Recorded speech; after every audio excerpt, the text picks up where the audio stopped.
And switching gears to medtech, and Aussie firm Neuren, ticker NEU, reported positive top-line results from its phase 3 studies into Rett disease. The share price soared more than 100% in response. To tell us more about it, Jon Pilcher joining us from Neuren. Jon, welcome to the program. Explain exactly what was involved in the trial and how are you helping patients with this disease?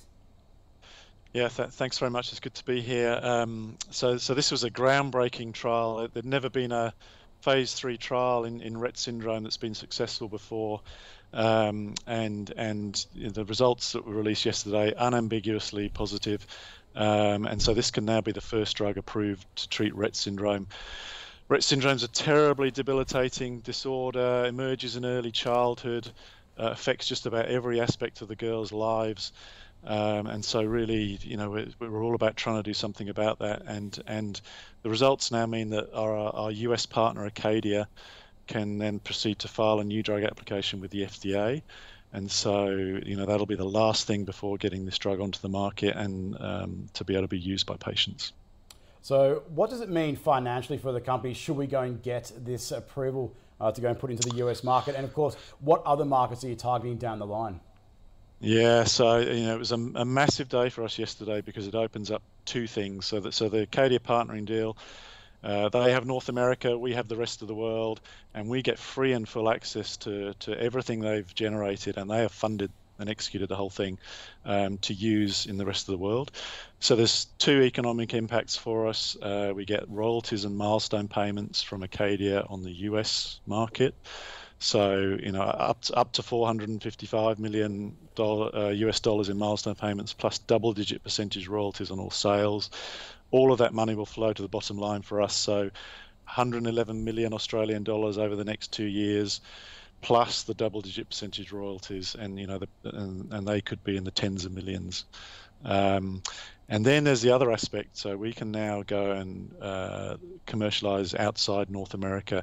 And I know there's a huge demand for this drug around the world. I get contacted by parents and advocacy groups and physicians from around the world. So we'll be looking to find the best partners to get this drug into those markets around the world. So obviously there'll be economics coming to us from those as well. So yesterday was a massive day for us, but really it's the start of a huge year going forward to realise all of that. And of course, you said you've got all of the paperwork, the boxes are ticked. How long and what time frame does the FDA take when it comes to an approval? Yeah, so for this sort of product, which is an orphan drug, you actually get an expedited review. So you get priority review in 6 months rather than 10 months. So once you file the new drug application, you've got a 6-month review time. So Acadia yesterday said that they intend to file the new drug application mid next year. So that means that hopefully by the very end of next year, we should be hopefully seeing approval and then launch into the market. In those other markets that you're potentially targeting down the line, Europe and Asia are the two that you went and mentioned in your release. Any preference over those two to begin with? And what do you need to go and do resource-wise to go and get that moving? Yeah, so it's interesting. I mean, traditionally for this sort of product, Europe's been the big target, but I mean, Asia is becoming more and more attractive, and China. A few years ago there were no rare disease drugs in China, and there are now, and there are more and more companies moving into that space. So actually, Asia is very attractive for us. So I think we really want to go after both of those markets. We'll almost certainly do it through partners. So, and we've already had a lot of interest from a number of companies, either for specific countries where they're strong, or companies that could do a broader region or even the whole of the rest of the world. So now these results yesterday again fire the starting gun on us, progressing those discussions and getting the right partner or partner that gives the best outcome for Neuren. So.